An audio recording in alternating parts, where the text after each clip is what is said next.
somebody came to me and was like, I want to have a $150,000 wedding.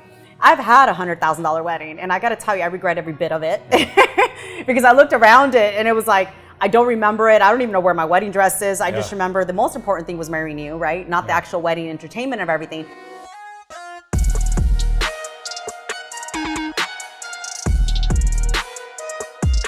Welcome to another episode of Mindset Mastery. I'm your host, AZ Araujo, and I want to thank you for joining me.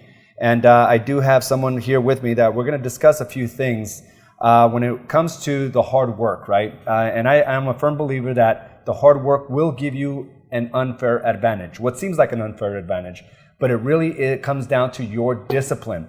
And one of the people that I know, one person that I know that has the most discipline is my own wife, right? It's my own wife, Carla Araujo, and my business partner. And I want to bring her on today just to be able to discuss some of the topics that I want to cover with you, because there's some of you right now that have leaned into the hard work, and there's some of you that are running away from it.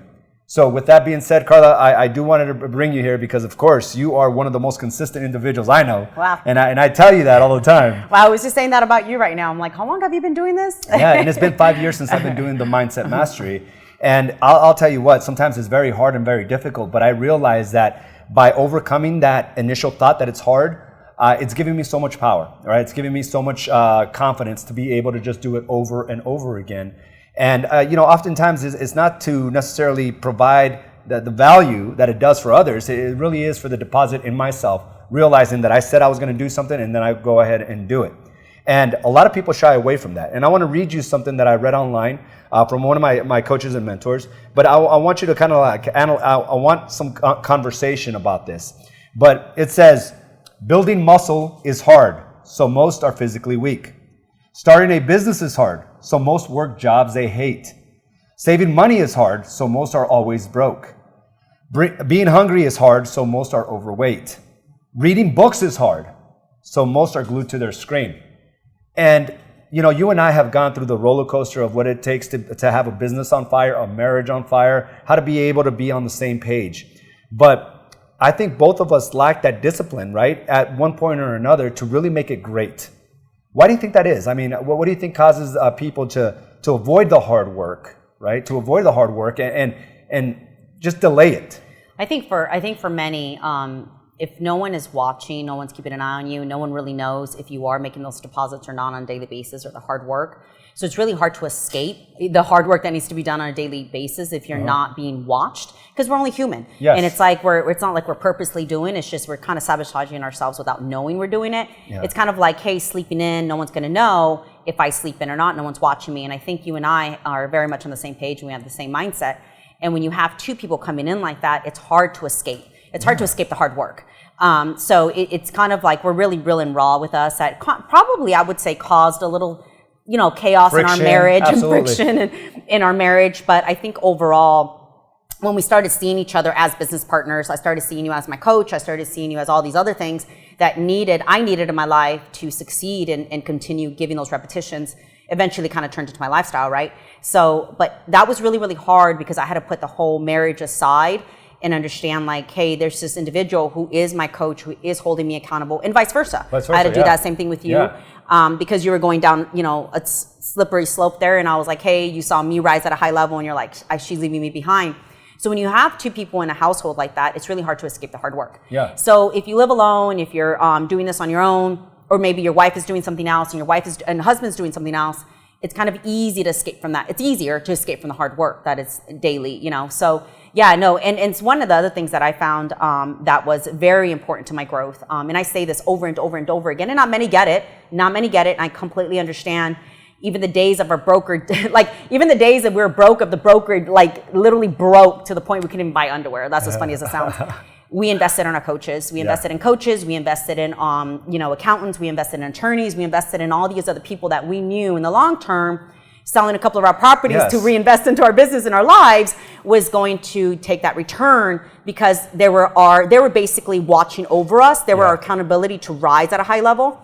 And everything started turning out. So that's why I'm continuously, and you are as well, saying over and over how important all these other things in your life to hold you accountable are important, but people kind of go out there and they say, well, it's difficult right now. It's difficult right now, exactly. And that's the one of the points that I wanted to bring up was like, we don't see the correlation of how our future self is going to benefit from that, right? So there's a lot of sacrifice right now, like saying no to that delicious hamburger or pizza and ice cream every day, or eating whatever you want. It's so hard because you want to be able to give satisfaction to your present self. Yeah. Right? But it's if we can have the discipline of saying no, your future self actually benefits. Right. And the same thing happens with getting up every morning. The present self's like, dude, I would rather sleep in. I would rather not do that painful, monotonous, early work.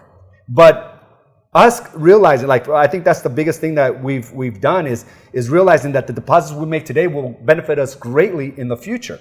And the same thing goes with like our own personal endeavors, right? We have the business endeavors and then we have personal endeavors. We knew when we got into this building, a 10,000 square foot building, and we went it cost us nearly 7 figures. We realized that if we do this, it's going to position us in a place where it's going to benefit us long term. Right. But we have to sacrifice our own personal endeavors to be able to realize that.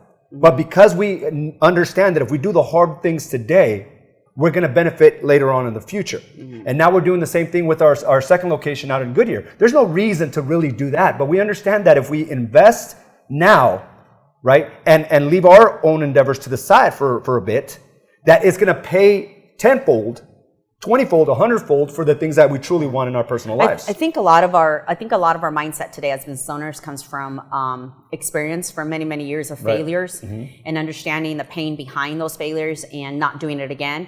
And it's kind of funny when people say, well, you make money, you can be out and taking vacations and, buying the goods. And it's like, well, I'd rather reinvest in my company and the companies than, go out there and lay out on the island of something, I don't know, take a vacation like that, luxurious vacation.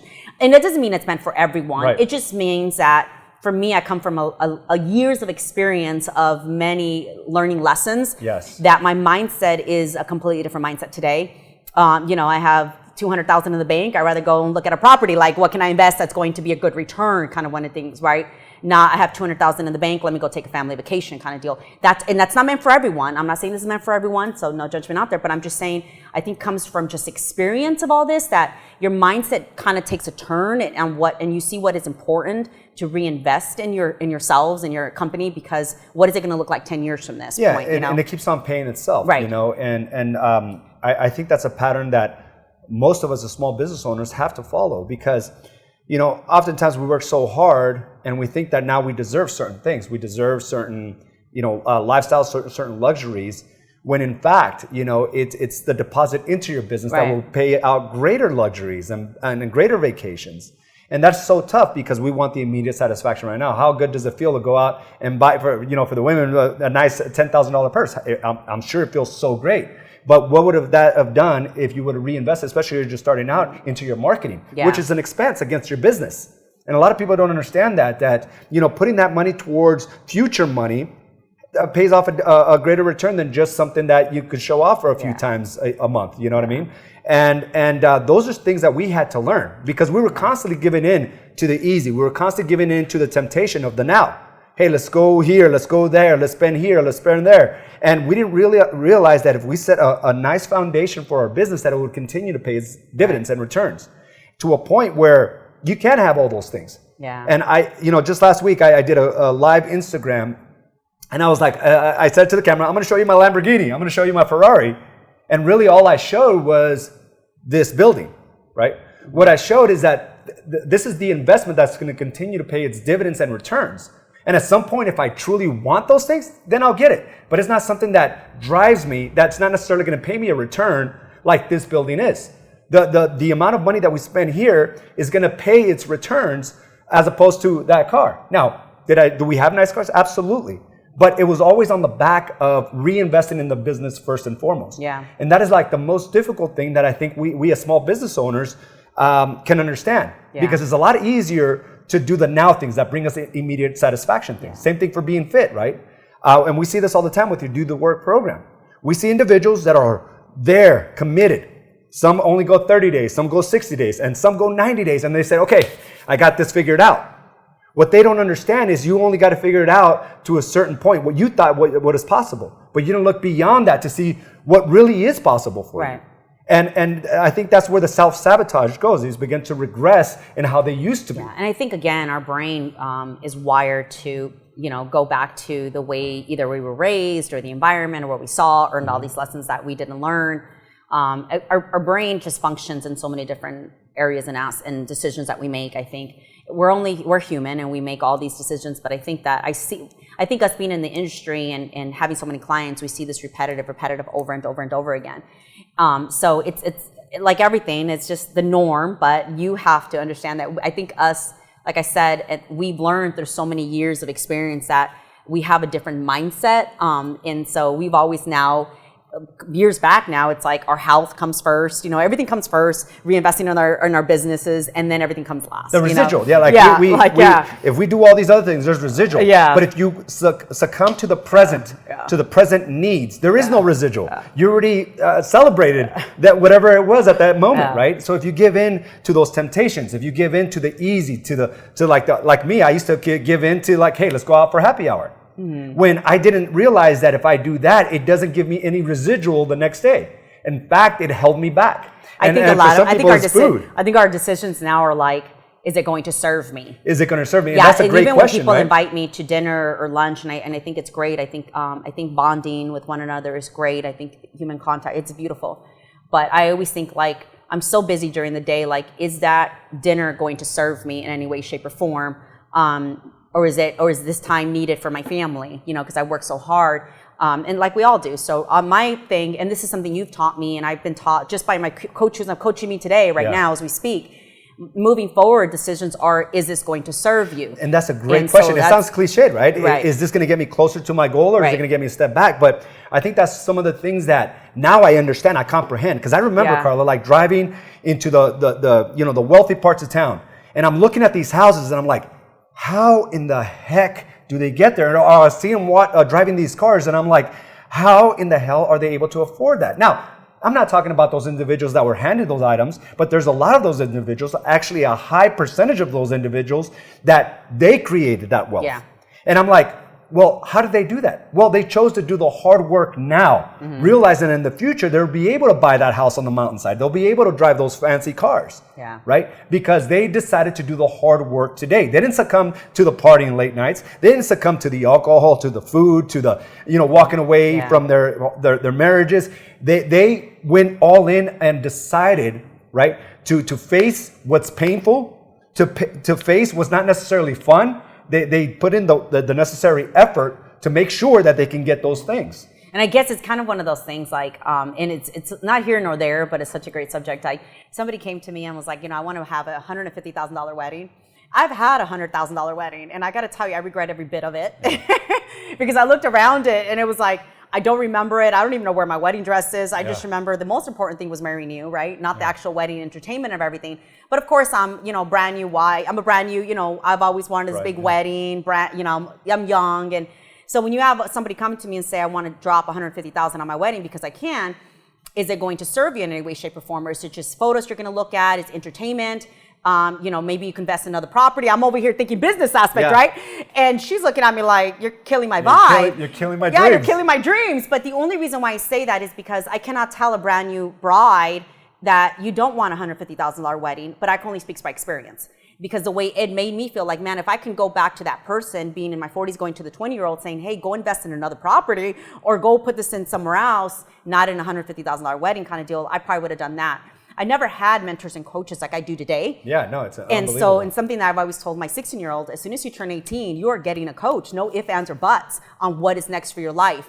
And I'm a big believer in that because someone comes in and you see a different perspective, right? Different perspective. Yeah. So when she said 150,000, I really wanted to be like, don't do it. But then I'm like, congratulations. Yeah, if that's what you've always wanted, that's great. Because a lot of times, again, we don't know what we don't know. And some of us have to go through this trial and error to learn. Yes. And that's why you and I speak so highly of all this, because we've been there, done that, and we are not perfect human beings. No. But we do know if something falls, or anywhere in our lives go chaos, we know exactly how to pick ourselves back up. And that's the thing. I think, so sometimes we have to fall. We have to fall, but now I'm a believer because I came to that realization that, yes, we all learn from our mistakes.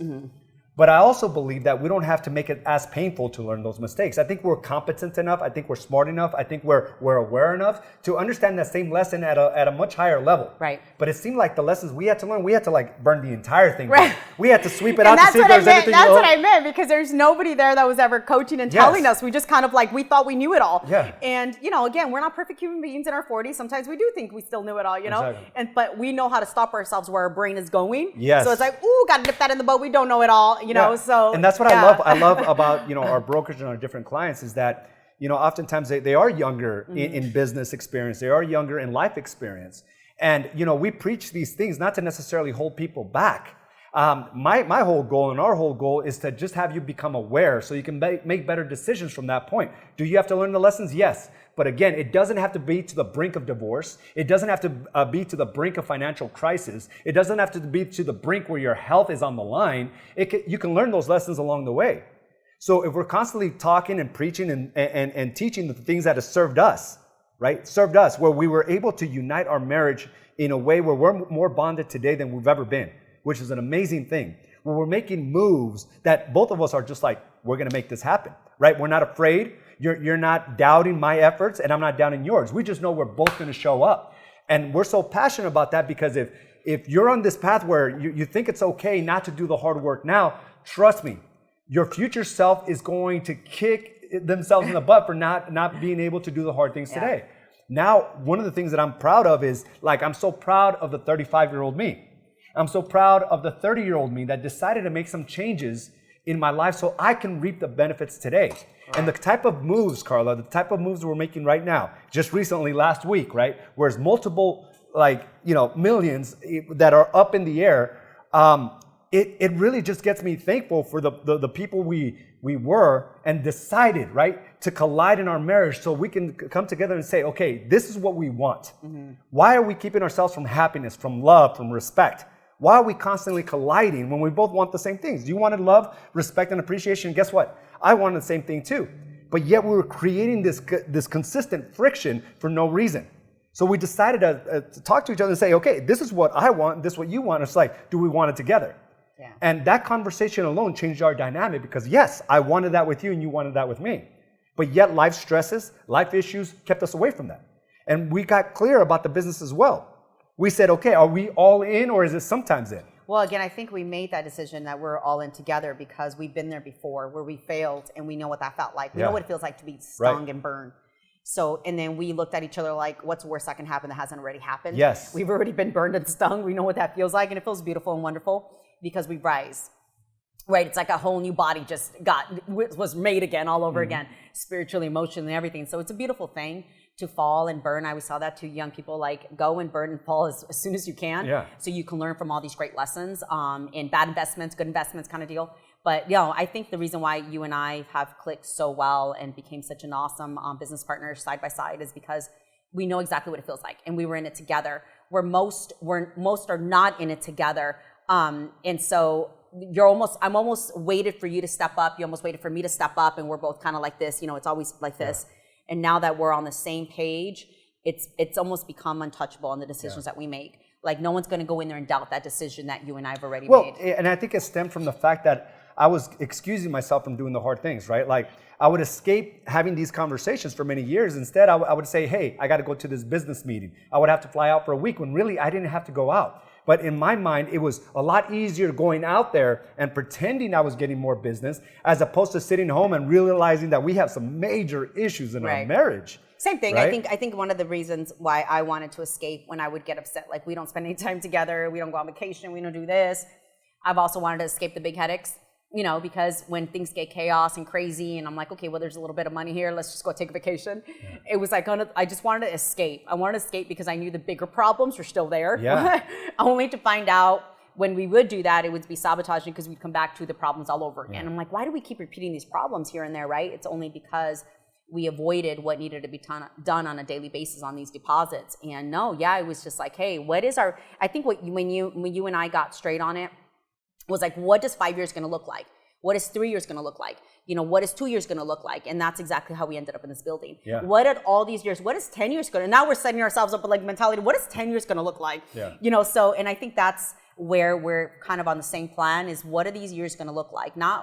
So I don't know. And I guess the greater picture from that is we know that it's not going to come easy. We know that we have to get up every morning. Right. You know, you wake up at 3 o'clock in the morning. I wake up at 4:30 in the morning to do the things that most are unwilling to do. Right. I challenge my body physically because I know most people are unwilling to do it. I come in with a purpose and a plan because most people are unwilling to do it. When people ask us, and we get this a lot, like are you able to create the type of financial freeness, right? Freedom that we have, it's because of the small little deposits that we made over time. And now making big moves is not as scary because we have confidence in ourselves. If we're able to do all these little things on a daily basis, I'm going to go ahead and knock this thing out of the park over here. Yeah. And people are trying to knock it out of the park when they're not swinging every day, when they're not at practice, when they're not doing the things that they're supposed to do. And we all have this ability, and it's not something that you have to do grand today. It's the hard things that you're avoiding. Yes, making videos is hard. It was hard for you, right? Oh, it was extremely hard. When I first picked up the phone years ago. But I remember even then I hired a coach. You coached me through it. Yeah. You and another coach had coached me through it. And it was like pulling my hair. You guys were like, it was crazy mess. You guys had to my resistance. Mm-hmm. It was a mess. I remember just having nervous breakdowns. Yes. But between you two, I was coached every single day. I had to get out there every single day. And then I'm like, I focused on viewers. And now I'm like, likes. I'm focused on likes. I'm focused on comments. You know, nobody's liking my video. I told you guys. And, and I had to just keep investing. And it was insane because the investment to hire both of you, you coached me and they coached me, and the investment that I had to put in there for years. It was like the videos had to going in, and it was just a stupid video, right? It is a stupid video, and I think but that's it led what people me to disregard. Such greatness. And I love that you said that. It's just a stupid video. It's just a stupid workout. It's just a stupid alarm. Like when I got my IFBB Pro card, I'm like, it's just a stupid IFBB Pro card, but all the repetitions that I put out throughout my life since I was like 15. So I was like 15 years old. It built me over and over and over. It's just a stupid workout. It's just, and even on my days off, when I don't need to work out and I have that day off, I'm still waking up at 3 a.m. because my mind is already set up and I don't want to throw it off. Yeah. So and that's what baffles me, Carla. Nothing I do is stupid. Yes. No, because because we have this whole thought process that it's going to be delayed. It's going to be delayed. Delayed gratification. Yeah, nothing I do is stupid. Yeah. And it really, and this is something that I preach here within the brokerage, within our do the work clients. It's like these small meaningless things will create the big massive results that you want. But some people think it's so meaningless. Like I always talk about the video because our lives transformed by simply building the confidence behind the video, not the video views, not the video likes. It's the confidence and the consistency. It was the conditioning of this process, and yet I'll preach it on a daily. Do this, do this, do this, and they do it for a week, and then they quit, and they're like, "Well, it didn't work for me." It's like, you think a week is going to change your life? You think 3 months in your program is going to change your life? No, try doing it for years. And I understand that. The coach and the mentor that I use, my coach Garrett, it wasn't just 90 days and I was like, okay, I got to figure it out. It was years of relentless deposits on the menial, the minute things every single day. And a lot of people are like, well, easy, I just can't get started. Well, you have no confidence. You won't be able to compete with the likes of me, with Carla, with our top producers, because all you're doing is every once in a while, when you feel like it, if you can do it that simply every day, you'll find yourself doing other things every day. And that's what people don't get. It's I remember this is I remember we had, you were out of town traveling a lot and we had opened up one of our offices. And I remember just stressed out of my mind, and this is so not here nor there, but I had a certain stress in my face. I have photos of it. My face broke out. Oh yeah, you had like this big. It just broke out, and certain things were happening to me physically and mentally. And I had checked in. I went to the hospital, so. But I remember. And I remember you describing like clumps of hair coming out because you were so stressed. Clumps of hair coming out. But I remember that I was still deadlifting. I was still showing up powerful. No one knew, and somebody had mentioned something's growing on your face, and it looked like a rash almost. Yeah. And woke up the next day, and it just full blown rash, and my hair came out, and I went to the hospital, and like, hey, like stress level, right? But it goes to think how appreciative I was in that moment because I'm not wired to stop. And so the doctor was like, "How were you working out? You should be like in your bed dead." And I'm like, "Because the correlation between my mind and pain, it doesn't connect. It's like, even though I'm in extreme pain, I still have to do what's required every single day. So I have to, one of my biggest things, like my coach told me, you doing the hard work is not hard. You know how to do the hard work because you're mentally wired to do the hard work. The hardest part for you is to understand you got to take a step back and just breathe and just understand that meditation, all that is needed, like the rest is needed. But hard work is easy for me. And I tell this to people all the time. The hard work is easy for me, and probably multiple people out there, right? A lot of entrepreneurs, business owners that have been there, that are there, right? They know what that means, but to some, they don't know what that means. So some are like, I have a fever, I have this, and it's like, yeah, when I was in the hospital, like, you seriously just came from the gym because I was sweating my gym clothes. I'm like, yeah, because the connection with the pain is, I don't know that it's there, and I had no idea that was. And if I can tell you, and I'm not going to tell my private life on what was actually wrong with me, they're like, oh my gosh, you should be in your deathbed right now. And I'm like, yeah. So anyway, stayed, medication, the whole shebang. It was the hardest thing for me to take 3 days off. And I said, what is the minimum I got to, he goes, you got to take 3 days off on this medication. It was the hardest thing for me to do that. And I remember calling you and I was crying. Like, I cannot believe that I took myself here all through my hard work. So I took appreciation. It wasn't like a Debbie Downer. It was like, okay, I'm going to take these 3 days to see how I need to strategize my life to understand that it's okay to take a day or two off, right? So you're talking about the flip side of hard work, because there's some individuals out there that are working really, really hard. And the flip side to them is hard taking time off. Right. It's hard taking time to the family and everything else. But I have to understand that I've already got to this point where it's okay to take that. It's okay, all the deposits I've been making. But I love it because when I get to that point, I'm like, hold on a second. It's not okay to take, 2-3 weeks off or go into this Debbie Downer point. It's just, I don't know. I'm wired to just continue doing the work. It's like every single day. That's kind of what I tell you. Even on my days off, I wake up at 3 o'clock in the morning and do something productive because it kills me to stop in my tracks. And I think that's what a lot of people do. I think a lot of people may take a little fall and they'll stay down because their mindset is wired to, it's comfortable down there, So if anything, if you can get anything from this entire conversation is like, understand that, there's going to be a future you, and you got to decide where you want to be in that situation.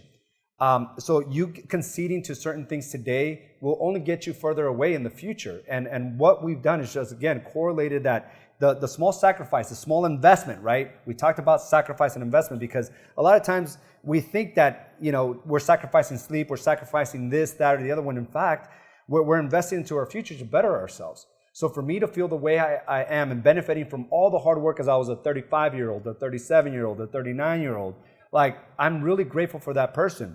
And I want you to be in a position where you're thinking the person you are today because you decided to do the hard work. And if you want to build that confidence, start with videos. If you want to build consistency, start taking care of yourself. If you want to live a sustained, fruitful life, start, eating the right foods. And that's where it all begins. But guys, like, we were in places where, like, we wouldn't have lasted. We would have burnt out altogether if we would have continued on the same path we were. But we needed to face the hardships in order to realize that. Here's the thing. You don't have to realize those painful hardships if you just make yourself aware of, are you getting closer or are you conceding and getting further away from your goals? Carla, thank you very much. That's all the time we got. Guys, I want to thank you for joining us. Bonnie, I appreciate you too, sharing your experiences and knowledge are so helpful and encouraging. Thank you for that. And good morning to everyone that joined us today. David, good morning to you, brother. Caroline, Claudia, Susan, Edgar. Guess what? Being on this call is hard because some of you would rather be on social media. You know what I mean? And coming some to the office. Some of you are like, I don't want to hear Carla Araujo again. Yes. And the realities are we're going to speak what happens, it's the same thing over and over. There's not going to be something spectacular that you're going to learn from this. It's just a reminder to do the small things every day. So look at your patterns. What have you deviated from? And get back to that. And you'll realize that the person you are a year, 5 years from now will be miles ahead of the person you are today. Good. Can I say something really quick? Go ahead. I remember a couple years back, what camera am I looking at? That one's straight. I remember a couple years back, we went to the Gary Vee, and I remember AZ saying, let's go to Gary Vee. I'm like, for what? We don't need to spend this money to go to Gary Vee in New York. And he said, because I want to make sure everything I'm doing is right. And so we spent an amount of money, and obviously you guys know we got 200 shoes off the investment, which we donated. But I just recall being in New York and being in this table with Gary Vee, and he's literally repeated everything we've already are doing. Yeah. And so it just made us reassure, like, okay, we just need to keep doing that. So even though these mindset masteries, you do say some of these things, but repetitive, it's a beautiful thing because we need to hear it. Yeah. I need to hear it. And one of the reasons why I said I'm continuously investing in myself with coaches, because I need to continuously hear it that I'm doing all the right things. Yeah. Because we can burn out easily. We're human beings. Yeah. I burn out. So anyway, I love everybody in this brokerage. They're all holding me accountable. I feel like everybody's watching me or watching each other, that it's hard to fall in this brokerage. It really is. It is. And realize that you have that advantage here by being here, by being reminded of the things you should be doing. And sometimes we may forget. But if anything, if you can get anything out of this, it's just go back. What if you stop doing? Let's get back to that and start preparing ourselves for the future, okay? Guys, thank you again for joining me for this episode of Mindset Mastery, and we will talk to you soon. Have a great day, everyone. Thank you for joining us for this episode of Badass Agents Podcast, brought to you by AZ & Associates and Do the Work Coaching and Consulting. You can watch this and other episodes by subscribing to our channel on YouTube or by visiting us directly at badassagents.com. And of course, you can listen to this episode and many others on your preferred podcast provider.